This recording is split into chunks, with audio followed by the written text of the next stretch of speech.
আল্লাহ পাক রব্বুল আলামিন বলেন, ওয়ালিকুল্লি উম্মাতিন জাআলনা মানসাকাল লিয়াযকুরু ইসমাল্লাহ আলা মা রাযাকাহুম মিন বাহিমাতিল আনআম।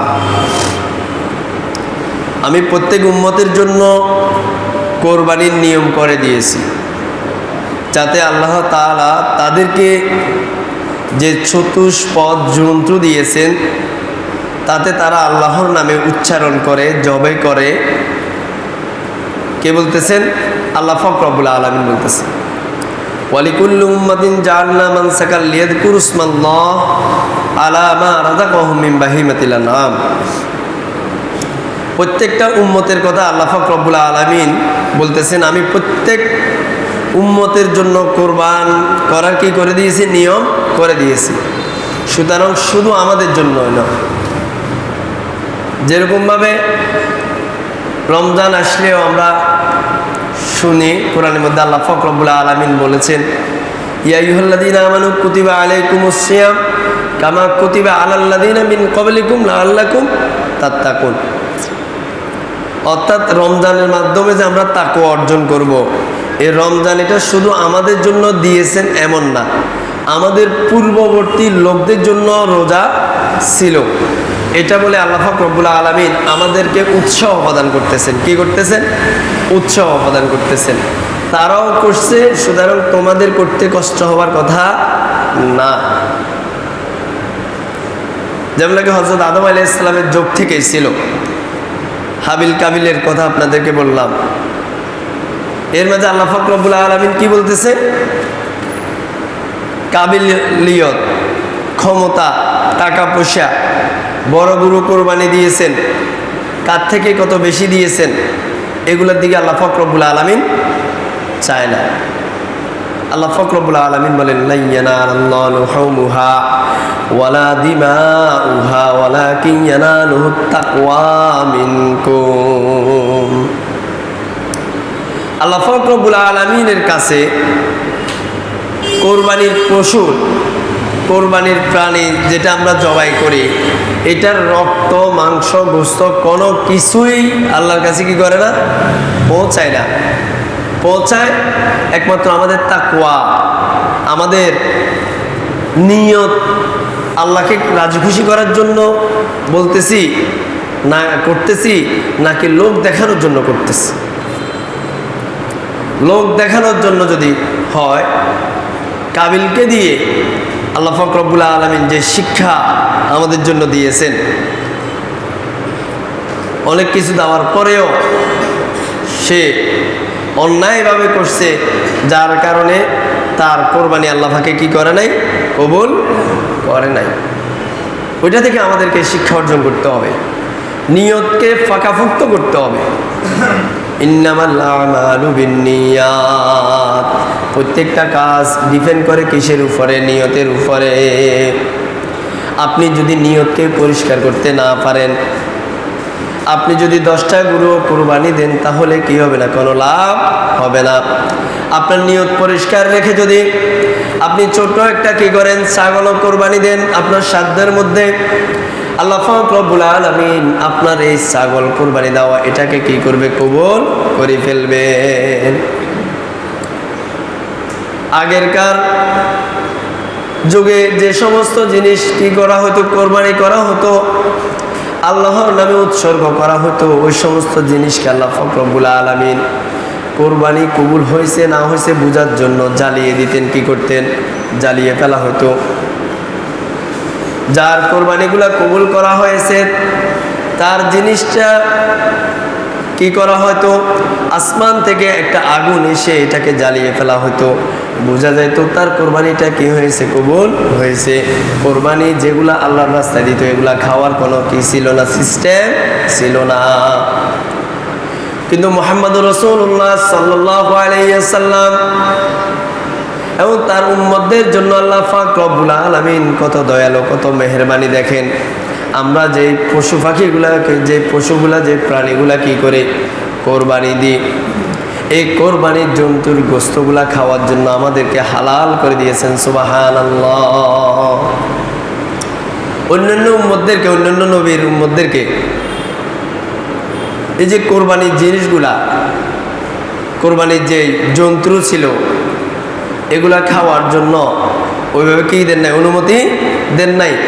স্পেশালভাবে মুহাম্মদুর রাসূলুল্লাহ সাল্লাল্লাহু আলাইহি সাল্লামের যে উম্মতরা আমরা আছি, আমরা যেটা কোরবানি দিব এটা আমরা খাইতেও পারবো। সুতরাং নিয়ত পরিষ্কার না করলে গোস্ত খাওয়া হবে, তবে কোরবানি কবুল হবে না। আর যদি নিয়ত পরিষ্কার রাখেন কোরবানিও হবে, মাংস খানা গোস্ত খানাও কি হয়ে যাবে। তাহলে নিয়তের কারণে সওয়াবও পাইলেন, খাওয়াও হয়ে গেল। আর নিয়ত ঠিক না থাকলে কোরবানির সওয়াব আপনি পাবেন না। ওই জন্য নিয়তটি পরিষ্কার রাখতে হবে। আল্লাহ পাক রব্বুল আলামিন বলেন, আল্লাযীনা ক্বালু ইন্নাল্লাহা হিদা ইলাইনা আল্লা নু'মিনা লিরাসূলিন হাত্তা ইয়াতিয়ানা বিকুরবানিন তাকুলুহুন নার। কিছু লোক কি করছে, ঈমান আনে না। তারা বলে ঈমান তখন আনবো যখন কি করবে, তারা বলতেছে আমরা কোন নবীর উপরে ততক্ষণ পর্যন্ত আমরা ঈমান আনবো না যতক্ষণ না সে আমাদের কাছে এমন কোন কোরবানি উপস্থিত করবে যাকে আগুনে গ্রাস করছে, আগুন দিয়ে জ্বালায় ফেলছে আল্লাহর পক্ষ থেকে। আল্লাহ যে মহান, আল্লাহ যে ক্ষমতার অধিকারী, এটা প্রমাণ করার জন্য তারা ঈমান আনে না। ওই জন্য আল্লাহ পাক রব্বুল আলামিন এই আয়াতের মধ্যে বুঝাচ্ছেন, আল্লাহ পাক রব্বুল আলামিন আগের কোরবানিগুলো আগুন দিয়েই কবুল হয়েছে না হয়েছে এটা কি করতো, প্রমাণ করত। তারা কিন্তু তখনও ঈমান আনে নাই। আর এখন তো আল্লাহ পাক রব্বুল আলামিন আমাদেরকে খাওয়ার জন্য এটা উপযোগী করে দিয়েছেন, হালাল পন্থা করে দিয়েছেন। অর্থাৎ যারা ষড়যন্ত্রকারী, যারা কোরবানি না দিবে, ঈমান না আনবে, তারা অনেক ধরনের অজুহাত কি করে, তালাশ করে। সুতরাং আমাদেরকে নিয়তকে পরিষ্কার রেখে আল্লাহ পাক রব্বুল আলামিনের দরবারে কি করতে হবে, কোরবানি দিতে হবে আল্লাহকে খুশি করার জন্য। হযরত ইব্রাহিম আলাইহিস সালামকে কত ধরনের পরীক্ষা, উনার সন্তান কেমন ছিল দেখেন। সন্তানকে বললো, ইয়া বুনাইয়া ইন্নী আরা ফিল মানামি আন্নী আযবাহুকা ফানজুর মাযা তারা। হে আমার আদরের সন্তান, হে আমার আদরের সন্তান, আমি স্বপ্ন যোগে দেখতেছি আল্লাহ পাক রব্বুল আলামিন আমাকে কি করছে, হুকুম করছে তোমাকে আল্লাহর রাস্তায় কোরবানি দেওয়ার জন্য। সাথে সাথে সন্তানের মুখ থেকে কি আসলো, ইয়া আবাতি ফাল মা তুমার সাতাজিদুনি ইনশাআল্লাহু মিনাস সাবিরিন। সুবহানাল্লাহ। আপনাকে যে হুকুম করা হয়েছে, যে নির্দেশনা দেওয়া হয়েছে, আপনি ওই নির্দেশনা আল্লাহর ওই হুকুমকে আপনি পালন করেন, ইনশাআল্লাহ আমাকে ধৈর্যশীলদের সাথে পাবেন। সুবহানাল্লাহ। দেখেন, সন্তানও আল্লাহর রাস্তায় কোরবানি হওয়ার জন্য কি হয়ে গেছে, প্রস্তুতি নিয়ে নিয়েছে। কিন্তু আল্লাহ পাক রব্বুল আলামিন তাদেরকে পরীক্ষা করছেন। সন্তানকে কোরবানি দেওয়ার জন্য পিতাও প্রস্তুত, সন্তানও প্রস্তুত। বাবাকে বললেন, আমাকে মাথা নিচের দিকে করে শোয়াবেন, হাতগুলা পাগুলা কি করেন, রশি দিয়ে বেঁধে রাখেন, যেন আমি লড়াচড়া করতে না পারি। লড়াচড়া করলে যদি আমার হাত পাগুলা আপনার গায়ের সাথে লেগে যায়, আমার মাথাটা আপনি নিচের দিকে করে আমাকে শোয়ান, আমার চেহারা দেখে যদি আপনার কাছে মায়া চলে আসে, তাহলে তো আপনি আল্লাহর হুকুম পালন করা থেকে যদি দূরে সরে যান। আল্লাহু আকবার। দেখেন, আল্লাহর গোলামি করার জন্য ওনারা কি পাগল ছিলেন। হযরত ইব্রাহিম আলাইহিস সালাম ছুরি চালাচ্ছে ভালো করে দাঁড় করে কি করতেছে, ছুরি চালাচ্ছে, কিন্তু জবাই হচ্ছে না। আল্লাহ পাক রব্বুল আলামিন জিবরাইলের মাধ্যমে কি করলেন, জান্নাত থেকে একটা দুম্বা এনে হযরত ইব্রাহিম আলাইহিস সালামের তলোয়ারের নিচে শোয়া দিলেন। সুবহানাল্লাহ। তখন জিবরাইল বলল, আল্লাহু আকবার, আল্লাহু আকবার। হযরত ইসমাঈল আলাইহিস সালাম বললেন, লা ইলাহা ইল্লাল্লাহ, আল্লাহু আকবার। হযরত ইব্রাহিম আলাইহিস সালাম বললেন, আল্লাহু আকবার ওয়ালিল্লাহিল হামদ। সুবহানাল্লাহ। আল্লাহ পাক রব্বুল আলামিন বলেন, আমি ইব্রাহিমকে পরীক্ষা করেছি, সেই পরীক্ষার মধ্যে উত্তীর্ণ হয়েছে। সুবহানাল্লাহ। আল্লাহ পাক রব্বুল আলামিন তাদের এই কাজের মধ্যে সন্তুষ্টি হয়ে যে হযরত জিবরাইল, ইসমাঈল এবং ইব্রাহিম আলাইহিস সালাম যে বাক্যগুলো উচ্চারণ করছেন, আল্লাহু আকবার, আল্লাহু আকবার, লা ইলাহা ইল্লাল্লাহ, আল্লাহু আকবার, আল্লাহু আকবার ওয়ালিল্লাহিল হামদ, এটা প্রত্যেকটা মুসলমানদের জন্য 9 তারিখ থেকে, আরাফাত দিন থেকে এটা কি করে দিয়েছেন, 13 তারিখ আসর পর্যন্ত ওয়াজিব করে দিয়েছেন। সুবহানাল্লাহ। প্রত্যেকটা মুসলমান নরনারীকে 9 তারিখ থেকে, 9 তারিখ ফজর থেকে 13 তারিখ আসর পর্যন্ত প্রত্যেককে আল্লাহু আকবার, আল্লাহু আকবার, লা ইলাহা ইল্লাল্লাহ, আল্লাহু আকবার, আল্লাহু আকবার ওয়ালিল্লাহিল হামদ।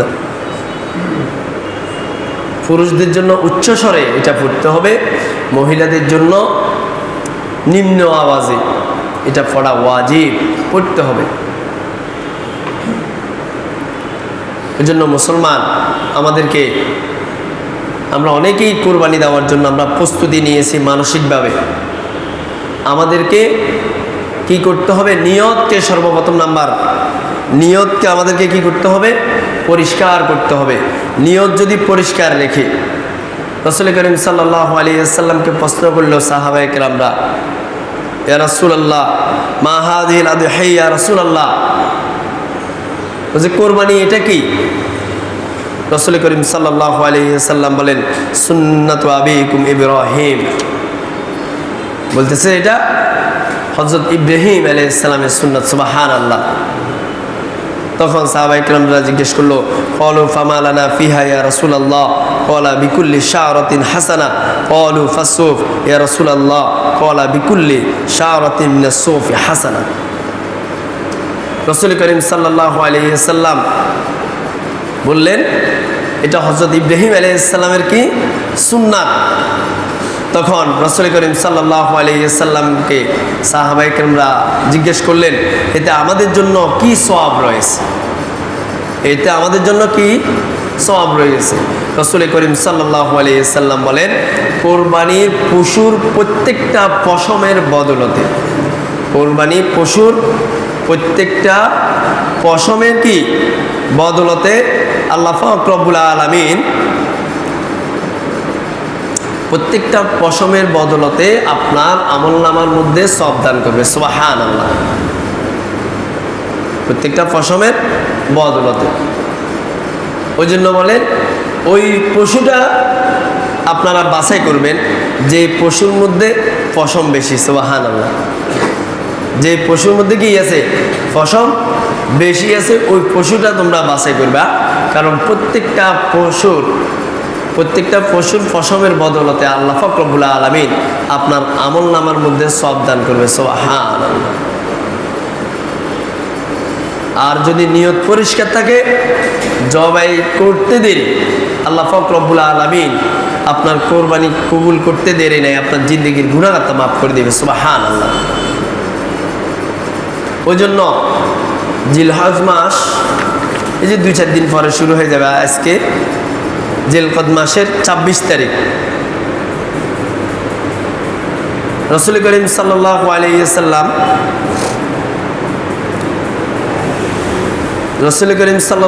ওয়াসাল্লাম এই জিলহজ মাস সম্পর্কে, জিলহজ মাসের গুরুত্ব সম্পর্কে একাধিক হাদিস বর্ণনা করেছেন।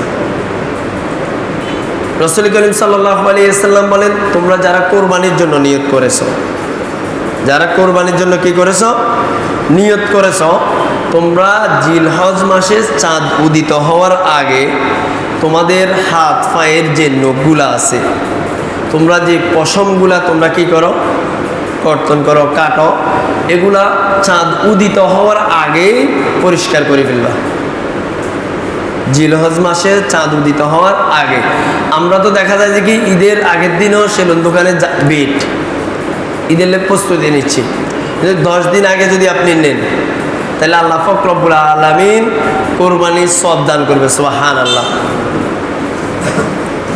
যারা কোরবানির নিয়ত করছি জিলহজ মাসের চাঁদ উদিত হওয়ার আগে, যেমন আজকে 26 তারিখ, আমরা আজকে থেকে আমরা পালন করতে পারি হাতে পায়ে নখ, চুল কাটা, আরও যে অঙ্গগুলোর মধ্যে পরিষ্কার করার কথা বলা হয়েছে, এগুলো আমরা কি করব, পরিষ্কার করে। পরিষ্কার করলে ঈদের দিন পশু জবাই করার পরে যদি একসাথে যদি আমরা কি করি, এগুলা কর্তন করি, কাটি, তাহলে আল্লাহ পাক রব্বুল আলামিন আমাদেরকে কোরবানির সওয়াব দান করবে। সুবহানাল্লাহ। রাসূল করিম সাল্লাল্লাহু আলাইহি সাল্লাম বলেন, যারা কোরবানি দিতে পারো না, যাদের তৌফিক নেই, যাদের কোরবানির নেশাব পরিমাণ সম্পত্তি যার কাছে কি নাই, তারাও এই আমলটা করলে একই সওয়াবের অংশীদার হবে। সুবহানাল্লাহ। ওই জন্য এই আমলটা করতে আমাদের কোনো টাকা খরচ হবে নাকি? কোনো টাকা খরচ নেই, কোনো টাকা খরচ নেই। ওই জন্য রাসূল করিম সাল্লাল্লাহু আলাইহি ওয়াসাল্লাম বলেন, দিনসমূহের মধ্যে জিলহজ মাসের প্রথম যে 10 দিন আছে, অর্থাৎ 9 তারিখ পর্যন্ত, যেমন ওয়াল ফাজরি ওয়া লায়ালিন আশর, এখানে সূরা ফজরের মধ্যে আল্লাহ পাক রব্বুল আলামিন 10 রাত্রির কসম খেয়ে বলছেন। এখানে মুফাসসিরিন ইকরাম বলেন, এই 10 রাত্রি থেকে আল্লাহ পাক রব্বুল আলামিন এই জিলহজ মাসের 10 রাত্রিকে বুঝাইছেন। রাসূল করিম সাল্লাল্লাহু আলাইহি ওয়াসাল্লাম বলেন, জিলহজ মাসের 10 রাত 10 দিন, ঈদের দিন ছাড়া, বলতেছে যে দিনসমূহের মধ্যে সবচাইতে উত্তম দিন, আমলের মধ্যেও সবচাইতে নৈকট্যপূর্ণ দিন হইল যে কি জিলহজ মাসের এই দিনগুলা। সুবহানাল্লাহ। রাসূল করিম সাল্লাল্লাহু আলাইহি ওয়াসাল্লাম বলেন, সাহাবায়ে কেরামদেরকে বলেন, তোমরা এই দিনসমূহের মধ্যে তোমরা বেশি বেশি নফল রোজা রাখো। সুবহানাল্লাহ। নফল রোজার কি আছে, অনেক ফজিলত আছে। বেশি বেশি ইস্তেগফার পড়ো। বিশেষ করে আরাফার রোজার কথা বলা হয়েছে, সিয়ামু ইয়াউমিন আরাফা। রাসূল করিম সাল্লাল্লাহু আলাইহি ওয়াসাল্লাম বলছে, সিয়ামু ইয়াউমিন আরাফা আহতাসিবু আলাল্লাহ আন ইউকাফফিরা আস-সানাতাল্লাতী ক্বাবলা ওয়াস-সানাতাল্লাতী বা'দা। আরাফা নিয়ে অনেক বিতর্ক, কেউ একদিন আগে, কেউ একদিন পরে, এরকম বিভিন্ন ধরনের মতানৈক্য। তবে আরাফা বলতেই 9 তারিখকে বোঝায়। একাধিক বড় বড় ফুকাহে কেরাম, ইমামদের মতামত হলো যে কি আল্লাহ রাসূল সাল্লাল্লাহু আলাইহি ওয়াসাল্লাম প্রত্যেক বিষয়কে আমাদেরকে চাঁদের উপরে ডিপেন্ড করার জন্য বলছে। চাঁদ দেখে রোজা রাখার জন্য বলছে, চাঁদ দেখে আবার রোজা ভাঙার জন্য বলছে না। আরাফার সিস্টেমটাও 9 তারিখকেই বোঝানো হয়েছে। বিশেষ করে বাংলাদেশের এখন বর্তমানে শাইখ আহমদুল্লাহ, আরও এরকম বড় বড় যারা ইসলামিক স্কলার আছে, ওনারাও 9 তারিখকে বুঝাচ্ছেন। কারণ ওইখানের রাত দিন আমাদের রাত দিনের সাথে কি নেই, মিল নাই। 9 তারিখকে আরাফা, ওই জন্য 9 তারিখের রোজার কথা বলছে। তার আগেও যদি আপনি থাকতে চান, নফল রোজা তো আপনাকে থাকার জন্য জিলহজ মাসের প্রথম থেকেই বলতেছেন 9 দিন, ঈদের দিন ছাড়া আপনি রোজা রাখতে পারেন। তবে রাসূল করিম সাল্লাল্লাহু আলাইহি ওয়াসাল্লাম কি বলতেছে, আরাফাত দিনের রোজার ব্যাপারে আমি আশাবাদী, আল্লাহর কাছে আশা করি তিনি এই রোজার বদলতে 1 বছর আগের 1 বছর পরের গুনাহগুলাকে কি করে দিবেন, মাফ করে দিবেন। সুবহানাল্লাহ। কে বলতেছে? রাসূল করিম সাল্লাল্লাহু আলাইহি ওয়াসাল্লাম বলেন, আরাফার রোজার এত বেশি গুরুত্ব, কোনো ব্যক্তি যদি আরাফার রোজা রাখে তাহলে 1 বছর আগের 1 বছর পরের গুনাহ কি করে দিবেন? মাফ করে দিবেন। ওই জন্য আমরা জিলহজ মাসের 1 তারিখ থেকে যদি সম্ভব হয় রোজা রাখবো, আর যদি এই দিনগুলোতে সম্ভব না হয় কমাস কম আরাফার দিনে যে রোজা আছে ওইটা রাখার জন্য আমরা বিশেষ করে কি করব? চেষ্টা করব। আর এই দিনসমূহের মধ্যে রাসূল করিম সাল্লাল্লাহু আলাইহি ওয়াসাল্লাম বলেন যে যত বেশি সাদাকা করতে পারেন, যত বেশি আত্মীয়তা সম্পর্ক বৃদ্ধি করতে পারেন, আত্মীয়দের খোঁজ খবর নিতে পারেন, এই যে আমলের দিন এগুলা, এক একটা রাত এত মূল্যবান, এত মূল্যবান। ওই জন্য রাসূল করিম সাল্লাল্লাহু আলাইহি ওয়াসাল্লাম বলেন এই রাতগুলোতে তোমরা তাহাজ্জুদের অভ্যাস করো, তাহাজ্জুদের নামাজ পড়ো। অনেকে কত অসুবিধার মধ্যে আছে, অসুস্থ, অভাব অনটন, রিজিকের ব্যবস্থা নাই, চাকরির ব্যবস্থা নাই, এরকম অনেক মুসিবতে আছে না? অনেকের ছেলে মেয়ে বিবাহের উপযুক্ত, বিবাহ দেওয়া যাচ্ছে না, এরকম আছে না? এই যে এই দিনগুলা, এই রাতগুলা আল্লাহ পাক রব্বুল আলামিন আমার আপনার জন্য সুবর্ণ সুযোগ করে দিয়েছে। এগুলোর মধ্যে চান, নিয়তকে পরিষ্কার রেখে যদি আমি আপনি চাই, আল্লাহ পাক রব্বুল আলামিন আমার আপনার এই হাজতগুলোকে পুরা করে দিবে। সুবহানাল্লাহ। আর দোয়া ও মখুল ইবাদা, দোয়া হলো ইবাদতের মগজ স্বরূপ। ইবাদতের কি স্বরূপ? মগজ স্বরূপ। দোয়ার মাধ্যমে আল্লাহ পাক রব্বুল আলামিন আপনার তাকদীরের পরিবর্তন করে দিবে। সুবহানাল্লাহ। ওই জন্য আমরা এই জিলহজ মাসের প্রথম 10 দিনকে আমরা কি করব? মূল্যায়ন করব। চুল আর আরও যেগুলো পরিষ্কার করার প্রয়োজন পরিষ্কার করব, হাতের নখ কেটে ফেলবো। কমাস কম এই 10 দিনের ঈদের দিন পর্যন্ত যেন আমাদের কোনো কাজ না থাকে। আর বিশেষ করে আপনারা অনেকেই কার সাথে কোরবানি করবেন শরীকের জন্য এখন থেকে চিন্তা ভাবনা করে রাখছেন। যাদের উপরে কোরবানি ওয়াজিব হয়েছে তারা যদি কোরবানি না করেন, ঈদগাহে যাওয়ার জন্য রাসূল করিম সাল্লাল্লাহু আলাইহি ওয়াসাল্লাম নিষেধ করছেন। আর যারা কোরবানি করবেন, শরীক বাছাই শরীকে কোরবানি করবেন, শরীক বাছাইয়ের ক্ষেত্রে খুব সচেতন থাকবেন।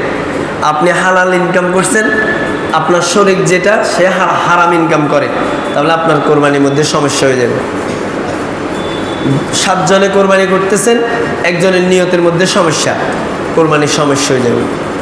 সব মিলিয়ে নিয়তকেই এই 10 দিনের মধ্যে পশু কেনার আগ পর্যন্ত, কোরবানি দেওয়ার আগ পর্যন্ত নিয়তকে পরিষ্কার করেন। এমন লোকের সাথে কোরবানি করিয়েন না যার নিয়তে সমস্যা, এমন লোকের সাথে শরীকে কোরবান করিয়েন না যে হালাল ইনকাম করে না, সবসময় তার ইনকামগুলো হারাম প্রকাশ্য। আপনি সম্মান রক্ষা করবেন না, মন রক্ষা করবেন না, তার সাথে কোরবানি করবেন না, যাই আল্লাহর সাথে নাফরমানি করিয়েন না। কারণ আপনার উপরে কোরবানি ওয়াজিব হয়েছে, আপনার কোরবানি না হওয়ার কারণে আল্লাহর কাছে কবুল হয় নাই।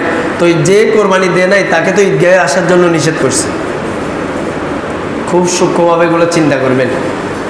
দেখা যাচ্ছে কি একজনের অনুমতি না নিয়ে আর কোনো কোরবানি দিয়ে লেছে, আবার 4 জনে কোরবানি দিয়েছে, একজনে কাছে না লাগেন আর বেশি পছন্দ, না লাগেন আর দিয়ে লাগা, তো আরেকজনের শর্মে কিছু কর না, তার মনের মধ্যে একটা কষ্ট আছে না, কোরবানি হইত না।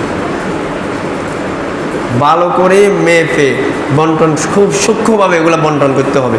ওই জন্য বর্তমান সময়ে যাদের সম্ভব একা কোরবানি দেওয়া ভালো। বর্তমান সময়ের মানে আমাদের তো এক একজনের এক একটাই অবস্থা, কার ইনকাম হালাল হারাম বুঝাই খুব কঠিন। ওই জন্য ছোট জিনিস কোরবানি দেওয়া, একা কোরবানি দেওয়া, এটাই বর্তমান সময়ে উত্তম। তারপরেও যদি মনে করেন যে সবাই স্বচ্ছ আছেন, আলহামদুলিল্লাহ, একসাথে কোরবানি দিবেন, ভ্রাতৃত্ববোধটা বৃদ্ধি পাইব, আন্তরিকতা, ভালোবাসা, মহব্বত সৃষ্টি হইব। তবে ভাগ বন্টন করার ক্ষেত্রে খুব স্বচ্ছভাবে ইয়া করবেন। আরেকজনের ভাগের গোস্ত আপনি আরেকজনের আল্লাহর বাস্তে বন্টন করতে পারেন না, এই দায়িত্বটা আপনাকে দেয় নাই। এক ভাগ রাখি দে, যেগুলো আল্লাহর বাস্তে দিব, বা আরেকজনের মনে কষ্ট আছে, তো এগুলো আমাদেরকে কি করতে হবে? খেয়াল করতে হবে। আল্লাহ পাক রব্বুল আলামিন আমাদেরকে কোরবানির জন্য ভালোভাবে প্রস্তুতি গ্রহণ করার তৌফিক দান করুক। আমিন। ওয়া আখির দাওয়ানা।